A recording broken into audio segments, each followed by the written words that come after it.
I'm a monster. Welcome to Stargazing, patrons only party, a special edition of your favorite Stargate gazing podcast. I'm your host, Kathy. And I'm your other host, Mary. On the first of each month, you can hear our discussion of the miniseries Stargate Origins. Hello. Hello. Long time. I haven't talked to you in forever. I know, it's been so long. Right? Yeah. It has. How are you today? I am just fine. I just got to talk to my friend for like an hour and a half about my Stargate. Goodness. I know. What? I know. I'm jealous. Are you cheating on me? Yes. With you. Oh my goodness. Twist. Ah! Never saw that coming. No, you never do. I'm out of beer for this one, so I can't even talk about what I'm drinking. I've got water. well. I'll drink some water. I should drink some water. Ha! I came prepared. Oh, I didn't. What are you drinking now? I've got fuzzy baby ducks from New England Brewing. OMG, so very jealous. I might have some left next time I see you, which is pretty soon.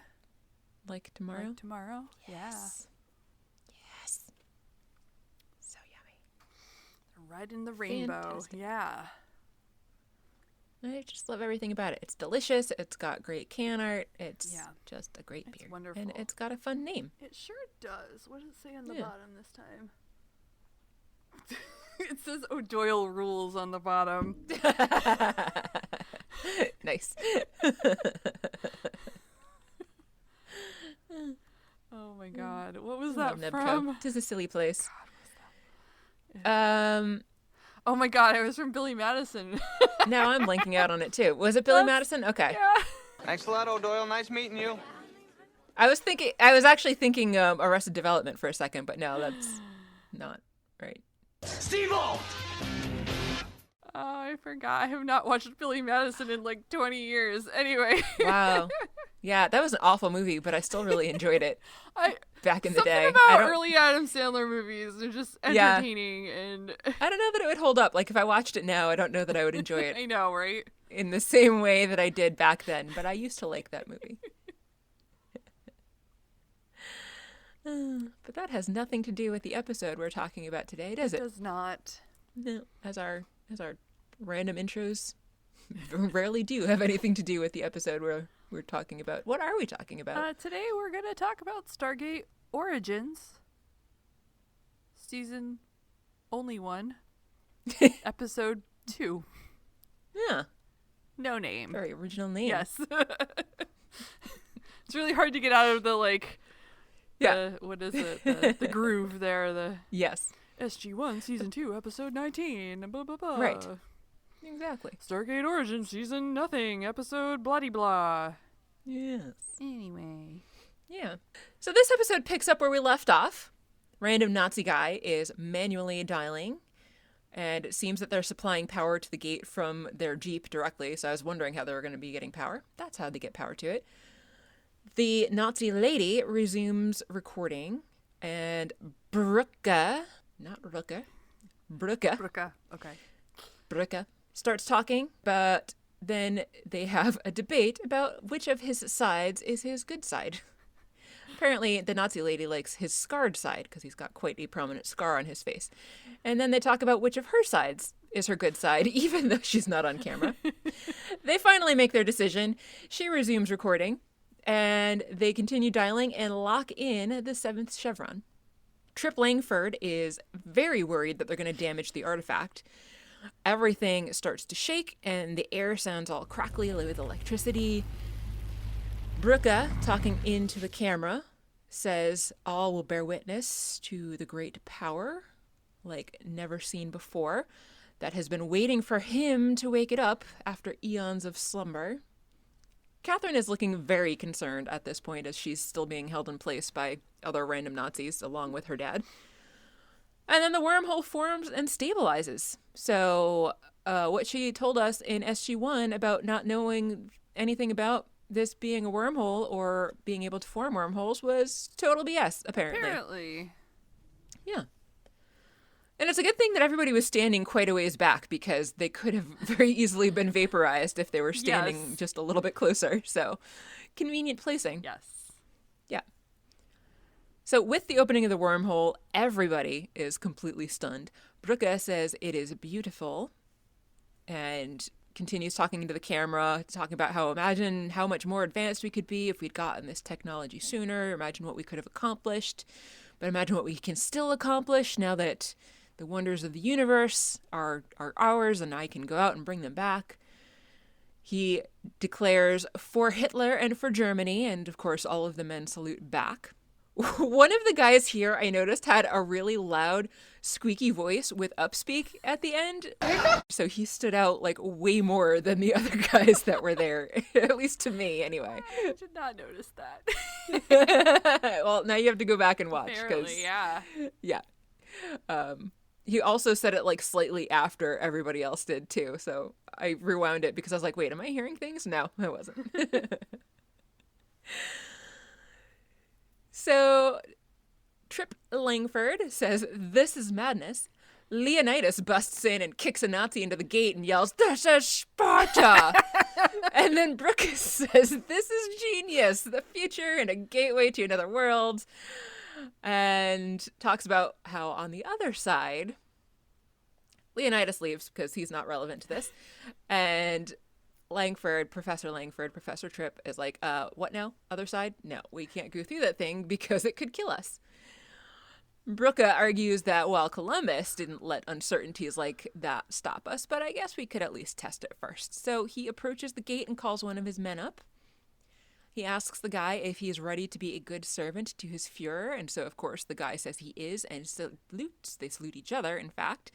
And Brooke knocks the other guy's hand into the gate, the other guy's extended arm into the event horizon. And the guy screams in terror. But he's not sucked in and he's not injured. He was just very alarmed. And Brooke is like, "See? Perfectly safe. Now bring me the professor." Catherine, who is still being held in place by some of the other Nazis, tries to stop them as they're dragging the professor towards the gate. They draw a gun on her. And Trip Langford says that she just needs to let him go. He tells Brooke that he will go willingly if you give me your word as men that you will not harm her. Gross. Yes. But Brooke consents. I hear Nazis are really honorable, and men, and, you know, yeah, most totally. people in general who will kidnap you are definitely trustworthy. Yeah, especially the Nazis. Yeah. For sure you can trust a promise that a Nazi makes to you. So they drag the professor up to the gate. The Nazi chick is still filming this whole debacle. And they toss him through. And needless to say, Catherine is very distraught at this. But Brooke assures her that her dad is going to be just fine, and he himself is going to be going through to join him very soon. And he calls to his men and in German and basically tells them to gather all their stuff and to go through the gate. Yeah. He goes over to Catherine and gets creepy with her. He's like, Quite. "Look at you, so undone. I feel for you. Such energy." And he creepily touches her hair. Yeah. And her necklace. Yeah. Gross. He's like, Yes. "Now you're watching me unlock the mystery of the gate that you couldn't." But she spits at his face, which is amazing. Go you. He raises a hand, but refrains from hitting her at that point. Yeah. The Nazi lady intervenes, which I found to be surprising. But I was Yeah. like, all right, cool. I mean, you're a Nazi and you're awful, but Yeah, but that was at least an honorable thing to do. agreed. Yeah. So Brooke Brooke. calls, However you wanna say he it. calls Catherine sad and pathetic instead, and just strokes her fucking hair again. Yeah, so gross. Don't touch my fucking hair. Yeah. And says something about her looking nice on her father's big day, and then she bites him, Yes. which does elicit a return slap. Unfortunately. I also noticed the Nazi lady looked really pissed at him for slapping her this time. I might slap somebody who bites me too. I mean, I don't. Yeah. Anyway, He deserved to be bitten, though. he did deserve to be bitten, but he clearly does not see it that way. Right. So Catherine threatens that next time she'll make him really bleed. And that he cannot hide from her on Earth. And he's like, broaden your horizons. Joke's on you. Here, Earth is no place to find a god. Jesus, dude. Got a little ego problem there. Right? He hands off his notes to the underling who will be guarding Catherine and tells him not to lose it. She watches him slip it into his pocket. Brooke tells... Was that right? Yeah. Brooke tells the guy to keep her safe. And he says that Catherine should be glad she's finally in the presence of true discovery. She threatens his life. He threatens her dad. Good times all around. He tells her to smile, which, gross. Again, I hate when people tell me to smile. Yes. Hate it Yes. so much.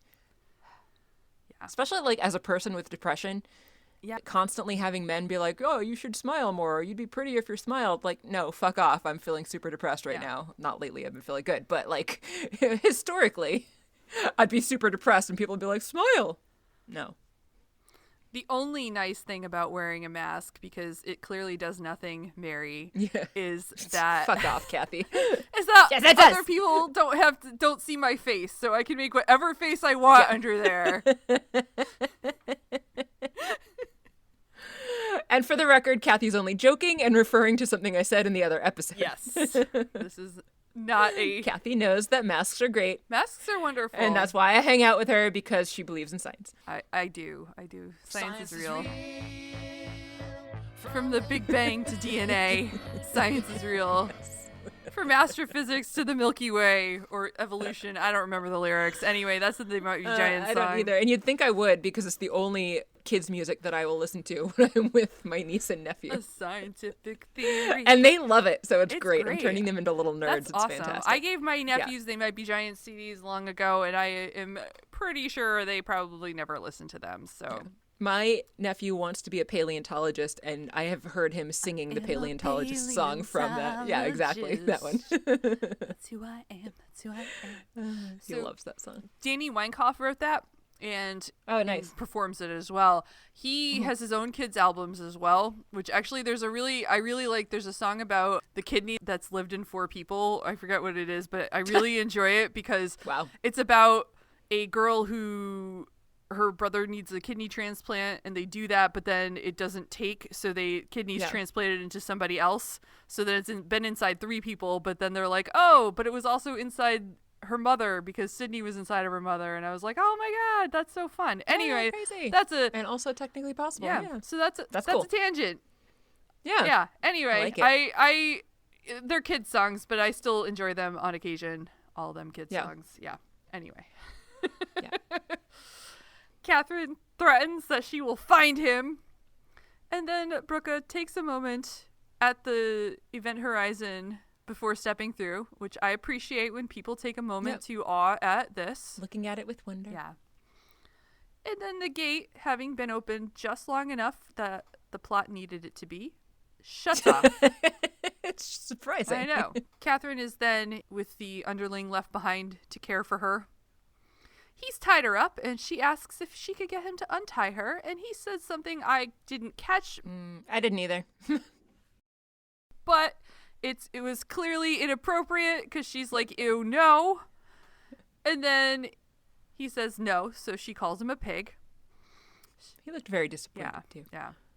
She struggles with the ropes and then just whacks him in the head forward so that he hits the steering wheel and is knocked out. Yep, good job. Good hit. She drags him out of the car, steals his notebook, and takes off in the car. And then elsewhere, don't know how long or where we're talking about. Yeah. Some random British camp, I would assume, given the British guy from before was there with a big British flag behind him. Yes. So, what's his name? James, right? James? So James is sitting there with some other dude. And in a fez. Was his name Yosef? I think he called him Yosef. Maybe. Or something similar to that. I don't know. I didn't catch his name. They're just sitting there shooting the shit, talking about love, like you do. Yep. And then all of a sudden, there are headlights, and Catherine has driven up and runs in. They scramble to pull out their guns as she compliments them on their security. and then tells him to relax. She's American, and she takes a drink and says, "Hello, James. Got a knife?" She knows James, so why would she have to tell him to relax because she's American? I was confused about that as well. Yeah. I was like, oh, is this not James? Does he just look like James? But then she calls him James. Right. Exactly. That's why I was like, oh, I guess it's not him. Oh, no, it is him. Yeah. Yeah, you would think that maybe he would tell his friend, like, hey, lower your gun. This is my girlfriend. Yeah. But nope. He was, I don't know, maybe he was shocked and she wanted to make sure she didn't get shot by the other dude. I don't know. I guess. That's all I got. Yeah, that was it. That was it. It was only 8 minutes for this one, so yeah, super short.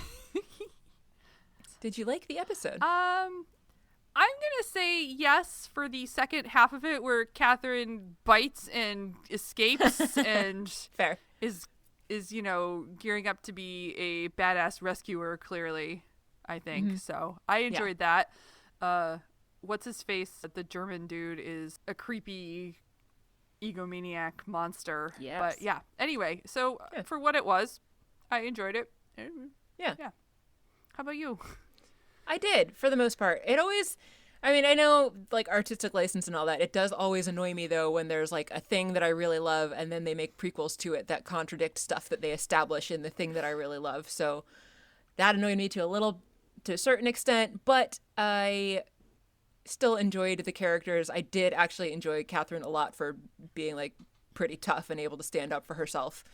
And I think I mentioned last time, too, that I just really liked Trip Tucker in Enterprise. So even with his weird mustache here, I'm still happy to see him in this. So yeah, overall, I thought it was an enjoyable episode. What did you think about the gate opening, which was clearly much more like the movie than the TV show? So they've obviously changed some of the elements for the TV show, but so I don't know. I was like, oh, that's weird. And I was like, oh yeah. That's the movie. But that's a good question. I didn't really think about that too much, but you're right. It was more movie-like for sure. And I don't know, should we think that, like, having the gate being used more often is changing the appearance of the formation of the wormhole? Is that why we had more of a movie-like appearance here and we, had the movie-like appearance in the movie, but then it starts to get more different as we progress through the series? What if this is a different universe where the movies are one thing and the TV show is something else? Yeah. I don't know. Could be. This could be a totally different Catherine Langford that we're seeing. It could be. Over in the Marvel universe, they've gone into branching universes and the multiverse and exploring that a lot. So maybe it is multiple universes here. Who knows? Could be. That would make me a little less angry about the inconsistencies. Although then, actually, the multiverse also kind of annoys me too when it's taken to too much of an extreme. So, I think I've mentioned how I enjoy the multiverse stories of things very much. Well, yeah, I agree. Like, if we're talking about like a single parallel universe or like a couple parallel dimensions, I find that entertaining too. But like, then when you start talking about how like there's just infinite possibilities for universes, and I know that's a theory, but like what Marvel's doing now is like exploring, they're maybe I shouldn't even talk about their what if show, but like it's a different universe every episode, and I'm like, it's just getting a little excessive. Personally, and I love Marvel stuff, but I haven't watched any of that, so I've only watched one episode, and it's just not. It was fine, but just when it starts to get into like these are all the possibilities on all the timelines, then it starts to annoy me. Fair, very fair. Maybe. So what's next? Next, we are going to watch Stargate Origins, only season, episode 3, which is only called episode 3. And I am looking at a random description that Google is giving me for episode 3, which is Catherine manages an escape and enlists the assistance of 2 soldiers on a rescue mission. Langford and Brooke confront a powerful new force. Ooh. Yeah. Intriguing. Indeed. Do you think that those 2 soldiers that she recruits are going to be James and the other guy, possibly Yusuf? She's going to ditch them because their security is terrible and she needs real soldiers on this mission. Fair point. Yeah. As always, thanks for listening. Again, I'm not going to go through the whole spiel for all of our donors here, but word of mouth is always great if you want to share your opinion of the show with other people to get them on board as well. Thank you for your generous support so that we can keep doing this and having fun with it. And feel free to contact us by all the normal methods, either directly through Patreon, Instagram, Twitter, or stargatesing@gmail.com or our website. I'm Mary.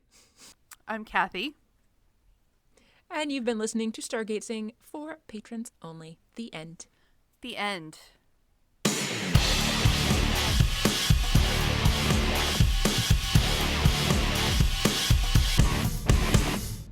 I'm going to go shove dumplings in my face.